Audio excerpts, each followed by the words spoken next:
हरे कृष्णा कृष्ण कृष्ण हरे हरे, हरे राम राम राम हरे हरे। अब हम 20th video पे आए हैं भागवत महापुराण की, जो कि हम 10-10 मिनट की कर रहे हैं। वीडियो स्टार्ट करने से पहले हम इस्कॉन के जो फाउंडर हैं आचार्य एसी भक्ति वेदांत स्वामी प्रभुपाद जी, उनका बहुत बहुत धन्यवाद करते हैं और हम आगे बढ़ते हैं। लास्ट वीडियो में हमने देखा किस प्रकार से ब्रह्मा जी बताते हैं हिरण्यकश्यपु की कथा के बारे में, और इस बार हम आगे बढ़ते हैं वहाँ से।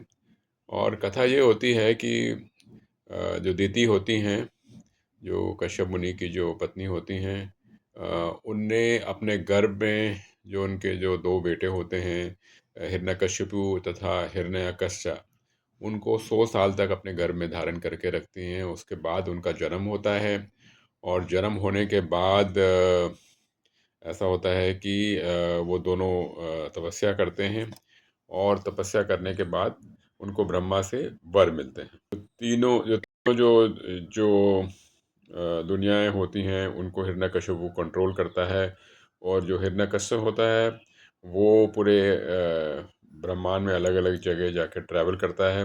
तो आगे हम देखते हैं कि जो हिरण्यकश्यप होते हैं वो पूरे ब्रह्मांड में ट्रैवल करते हैं, और वो ट्रैवल करते करते विभावरी पहुंचते हैं। विभावरी जो होता है वो वरुण का कैपिटल होता है, और उनसे वो बताते हैं उनको कि आप मेरे से युद्ध करें। और युद्ध करने के लिए वरुण कहते हैं कि वो काफ़ी उम्र हो गई है उनकी, और वो लड़ने लायक नहीं है, इसलिए उनको कहते हैं कि आप जो हैं विष्णु के साथ युद्ध करें। हिरण्यकश्यप को मालूम पड़ता है नारद से कि विष्णु कहाँ हैं, वो गर्भोदय सागर में हैं।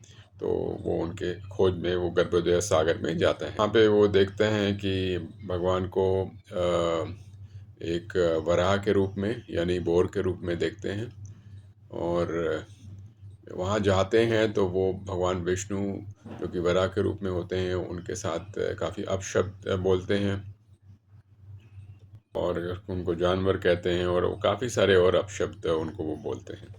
दोनों के बीच में युद्ध होता है, और फिर भगवान जो होते हैं वराह के रूप में होते हैं, वो हिरण्यकश्यप के कान के नीचे एक बहुत ज़ोर से एक तमाशा मारते हैं। और जो हिरण्यकश्यप होते हैं जो राक्षस रूप में होते हैं, वो एकदम गिर जाते हैं, जैसे कि कोई पेड़ होता है जिसकी जड़ों से वो उखड़ गया हो, वो गिर जाए। इस प्रकार से ये लीला होती है वरा भगवान की। इससे हमें कथा ये मालूम पड़ती है भगवान की अलग अलग लीलाएं होती हैं। भगवान दानवों का वध करते हैं, वो चाहते तो उनको एक क्षण में ही समाप्त कर सकते, लेकिन उनको भी मौका देते हैं और युद्ध का भी आनंद लेते हैं। पर भगवान की अलग अलग ये लीलाएं होती हैं। तो हम देखते हैं ईश्वर के साथ कोई अपशब्द बोलते हैं तो ईश्वर को अच्छा नहीं लगता है, उनके साथ कोई प्रार्थना करता है तो उनको भी अच्छा लगता है। तो जैसे हमारा स्वभाव होता है उस तरीके से ईश्वर का भी स्वभाव होता है। तो हमें हमेशा ईश्वर के सामने झुक के प्रेम से प्रार्थना करनी चाहिए। ईश्वर भी जो हैं वो भाव के भूखे हैं। हरे कृष्ण। इसके बाद विदुर जी मैत्री ऋषि से पूछते हैं कि स्वयंभू मनु जो थे उनने किस प्रकार से जो ब्रह्मांड थी उसमें जो और संतानों की उत्पन्न करी, उसके बारे में मैत्री ऋषि से वो पूछते हैं। तो मैत्री ऋषि बताते हैं कि जो स्वयंभू मनु होते हैं उनके दो पुत्र होते हैं, एक का नाम होता है प्रियव्रता तथा दूसरे का नाम होता है उत्पन्नपाद, तथा उनकी तीन पुत्रियाएं होती हैं, उनका नाम होता है अकुति, प्रसूति तथा देवहूति। तो मैत्री ऋषि बताते हैं कि जो देवहूति होती हैं उनके जो जो वंश में होते हैं उनकी जो शादी होती है वो होती है कर्दम मुनि के साथ होती है। तो कर्दम मुनि जो होते हैं उनने विष्णु भगवान की प्रार्थना करी थी, उनके यहाँ तपस्या करी थी, और उनने तकरीबन 10,000 साल तक कर्दम मुनि ने तपस्या करी थी, और उनका उद्देश्य था कि उनको एक सूटेबल धर्मपत्नी मिले। उनका उद्देश्य ये नहीं था कि किसी तरीके से इंद्रिय तृप्ति हो इसलिए वो धर्मपत्नी बोल रहे थे। उनका ये था कि जो ब्रह्मा जी ने जो उनको आदेश दिया था कि संतान की उत्पत्ति करें ताकि ब्रह्मांड में संतानें बढ़ें, तो ये कारण था, ना कि कोई और कारण था। तो इस प्रकार से कर्दम मुनि की कुछ संतानें होती हैं और उसके बाद उनके अंदर एक इच्छा जागती है कि वो वानप्रस्थ में आ जाएं और पूरी तरह से अपना जो जीवन जो है भक्ति में लगाएं। तो हमें इसमें इसमें ये समझना चाहिए कि जो भी भक्त होते हैं, चाहे कर्दम मुनि हो, वो जो भी उद्देश्य की प्राप्ति करना चाहते हैं, उसमें कहीं ना कहीं ईश्वर जुड़े होते हैं।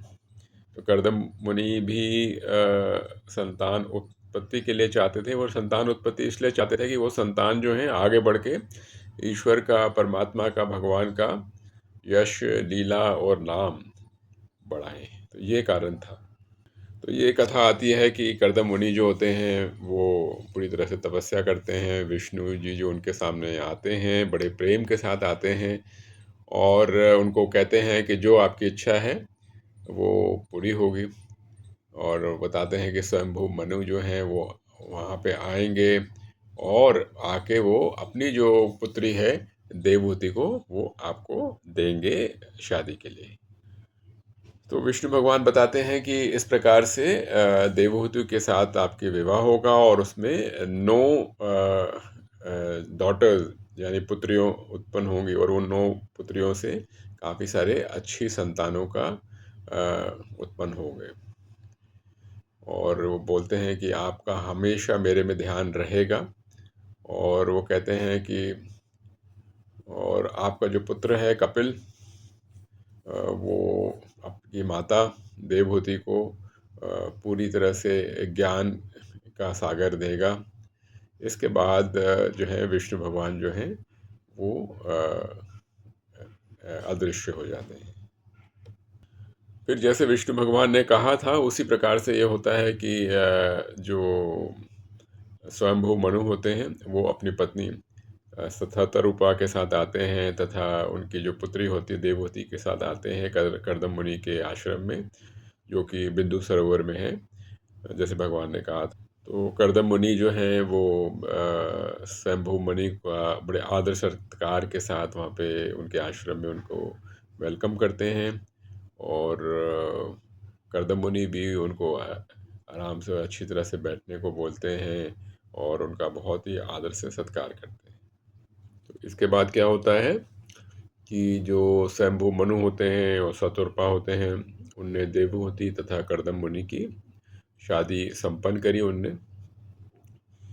और उसके बाद वो अपने घर चले जाते। तो स्वयंभू स्वयंभू मनु जो थे वो रोज कृष्ण कथा सुना करते थे, इसके बारे में उल्लेख आता है। और काफ़ी संपन्न होने के बावजूद भी वो हमेशा ईश्वर की, परमात्मा की, कृष्ण की भक्ति में हमेशा लगे रहते हैं।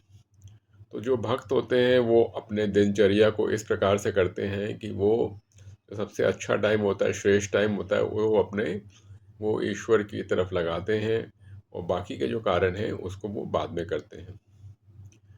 जो भक्त होते हैं उनके जीवन में भी उनके कुछ ना कुछ दुख तो आता ही रहता है, पर कृष्ण कथा करके, भगवान का नाम करके, भगवान में लगे रहने से क्या होता है, जो भी दुख होता है वो उनके सामने से कट जाता है, वो बहुत छोटा हो जाता है। आगे हम भागवतम में देखते हैं कि जो कर्दम मुनि होते हैं